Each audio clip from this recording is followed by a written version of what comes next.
Hello there, and welcome to Spitfires on Saturday. And no, it's not a misprint. This is a Messerspit. So this is the Brengun BRP72010 172 scale Spitfire Mkvb Messerspit, powered by a Daimler DB-605A-1 engine. So it's basically a captured Spitfire that the Luftwaffe have decided to do some tests on. Now, I've actually done this review previously in about March last year, but even by my pretty low standards, it wasn't very good. So as it's Spitfires on Saturday, I've decided to pull this one out, as it's probably the most interesting Spitfire that I own, and I've got about 30 or 40 of them. So we're going to do the normal kind of thing. We're going to have a look at the parts, we'll have a look at the instructions, the extra bits and bobs. We'll talk about the history of the kit, and then I'll consult the computer, where I'm referring to an article from the Nevington War Museum about this aircraft at the end. So it's all kind of interesting. I'm drinking some German beer because obviously it's a German Spitfire, which is kind of weird. So this kit, it's actually originated from an AZ model kit, which is this part here, that was originally a new tooling from 2009. So it's relatively new. And to be honest with you, the AZ kit looks pretty well detailed. The Brengun adaptation, which is this part here, and the photo etch on the decals and what have you, was introduced in 2013. Incidentally, they also do a float plane variant of the Spitfire as well, that I don't have. I've got the PM model one, which is a bit naff. Current prices on eBay, it is available new, around about sort of 15 to sort of 16, 17 pound. Sort of varies depending on the postage situation. And yeah, it's pretty cool. I think you'll agree. So let's have a look at the AZ parts first, which are these bits here. And like I said, this is just a basic Spitfire Mkvb. So what you get are a rather nice, quite well detailed set of underwings. We can see we've got a whole load of panel lines here. We've got a whole load of rivet marks and all sorts of stuff going on there. So this is obviously a pretty nice kit. Wings, again, we've got lots of panel lines, lots of access points, lots of rivet marks, lots of machine gun bulges and what have you. We've got a scoop, a sort of air vent here. I'm not sure whether that's a tropical one or not. The tail, nicely detailed. We've got a set of pedals here. We've got another version for the underside of the engine. We've got 3 different propellers, which are always useful because I've got a couple of Spitfires with broken propellers that have suffered from drops to the floor. We've got a nicely detailed seat. We've got some oxygen canisters by the look of it. What else have we got here? That's about it, isn't it? We've got a couple of other intakes or something going on. So that looks pretty nice. The next sprue, we have the fuselage, which again, full of detail. Look at that. Loads of rivets on that. This is obviously going to be the spare because this is the standard aircraft. We have the engine, the exhaust manifolds here. 2 sets. Spares again. Got a nicely detailed cockpit interior. That's really good, in my humble opinion. We've got a bit of framing for the internal of the cockpit. We've got a whole load of small parts here, including tail wheel. They look like the guns. I'm not too sure what they are. 3 choices of spinner to go with our 3 different propeller variants. 2 choices of wheel. Got another intake. Got more parts of the tail, and we have a drop fuel tank, and that's the part of the propeller as well. And then we have a look at the Brengun parts, which is obviously what you're intended to replace this fuselage with. And I've got to be honest with you, it's not as good as the AZ one, but you're not buying it for an AZ Spitfire, you're buying it for the Brengun. So it's got all the same panel lines and what have you on it, but it does seem to be missing the sort of finer detail of the AZ, as in the sort of rivet marks, etc, etc. But Brengun are more of a aftermarket sort of parts manufacturer. They do some quite interesting and odd kits as well. I think they have generally variants where they've added extra parts to existing manufacturers, but they do give you something different to build than just a standard Spitfire Mark 5B, so that's the whole point. So obviously we get the standard German propeller for the Daimler-Benz 605. We get the engine manifolds, we get the spinner, its associated fitting part, and a couple of extra intakes as well. A little bit of flash on it, but that's no big deal. And you would have thought it would go together quite well.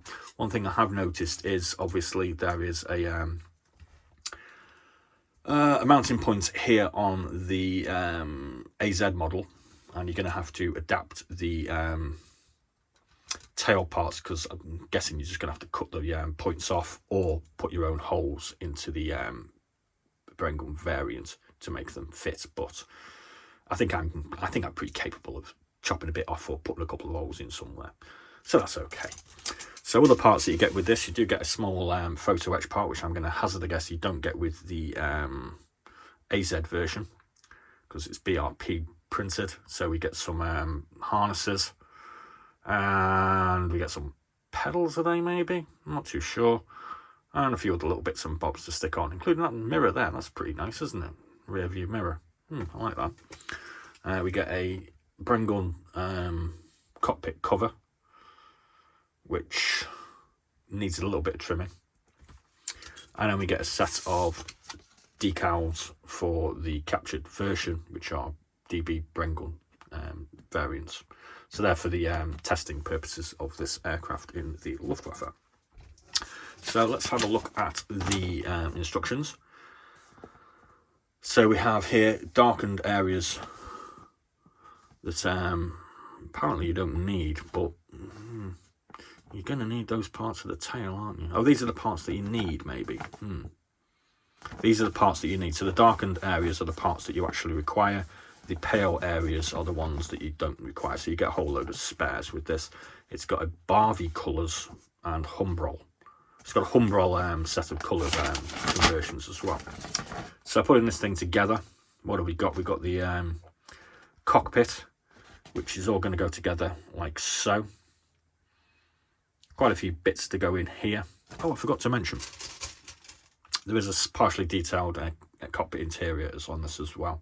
So there's some bit of extra detail on there. It's not just plain on the insides. Forgot about that. And obviously then we're going to put the seat and frame into the cockpit. We're going to seal the cockpit, two fuselage pieces together, and then we're going to turn our attention to the undercarriage. Put on our Daimler-Benz exhaust manifolds. Put the three parts of the wings together. Put a variety of vents and what have you on, and the cannon. And then we're going to put the fuselage to the wings, put the undercarriage on. Got a tail wheel to go on here, and this shows us where this little bit of photo etch needs to go on as well. Yeah, okay. So then we put our propeller on, and we got a little advert for some of the other interesting kind of kits that the Brengun do. They'll probably kind of worth having a look at. There's some weird and wonderful stuff going on there.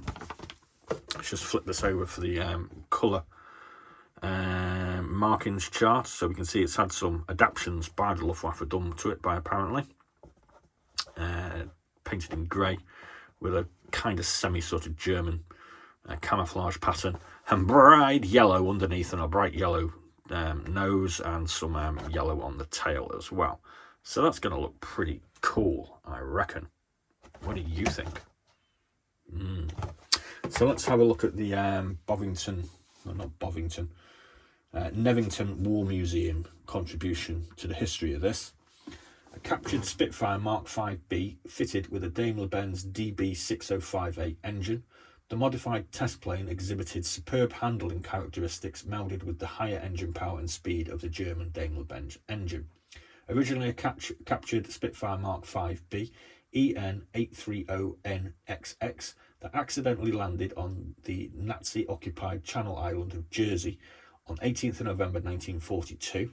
How did you accidentally land in Jersey? I don't know. It was taken to Reichlin, Germany, within a month of its capture.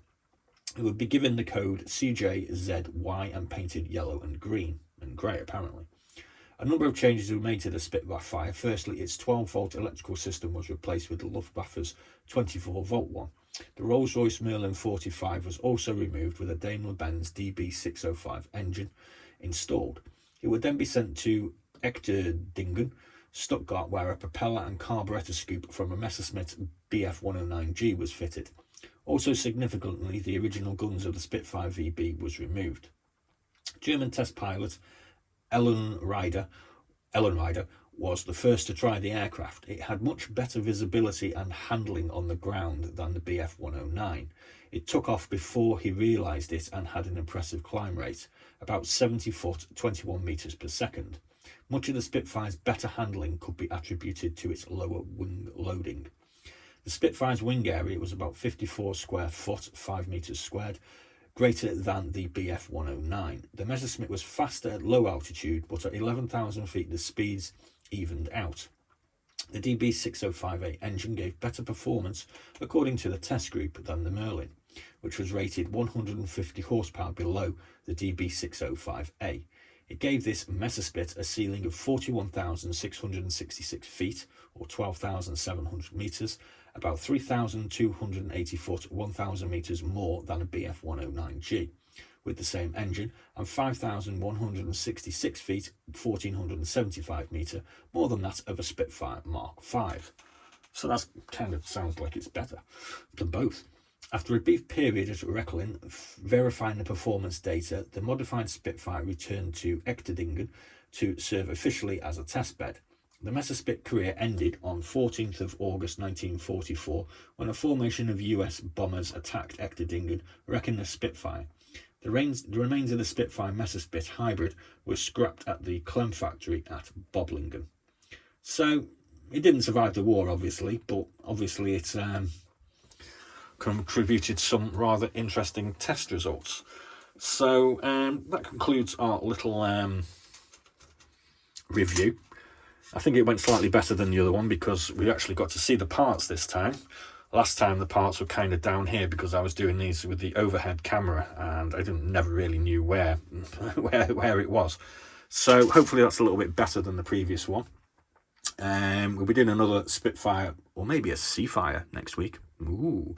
And there will be continuing with this sort of theme of looking at different aircraft or aircraft types or 135 kits over the coming week. We'll probably be doing a special hobby Sunday tomorrow with a special hobby kit from my collection. So thanks very much for watching. Please do like and subscribe, and as always, be seeing you.